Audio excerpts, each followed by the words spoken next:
જામનગરમાં railway track આસપાસના દબાણો હટાવવાની નોટિસ મળતાની સાથે રહીશોમાં ફફડાટ ફેલાયો છે. ડિમોલેશનના ડરથી ગભરાયેલા અનેક પરિવારો ન્યાયની આશાએ સાંસદ પૂનમ માડમની કચેરીએ પહોંચ્યા હતા.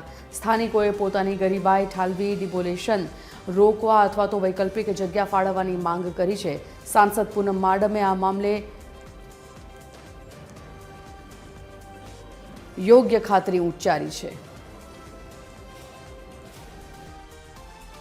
અને બધા જ ઇસ્યુ જરૂરિયાત બધું આઈડેન્ટિફાઈ કરી અને એ પ્રકારે જ જગ્યા ખાલી કરવાની આખી કામગીરી હાથ ધરવામાં આવે અને એમાં નાગરિકો કોઓપરેટ કરવા પણ તૈયાર છે. એવો કોઈ વિષય જ નથી. એટલે કોઈ જાતની કોઈને અસુવિધા ના થાય, કોઈ સંઘર્ષ ઊભો ના થાય અને બીજો કોઈ પ્રશ્ન ઊભો ના થાય એ પ્રકારે અને નાગરિકોને પૂરતો ટાઈમ વૈકલ્પિક વ્યવસ્થા ઊભી કરવાનો પોતા માટે મળે એ રીતે આ આખા પ્રશ્નને સોલ્યુશન તરફ આગળ ધપાવવાની મારી એક કોશિશ રહેશે.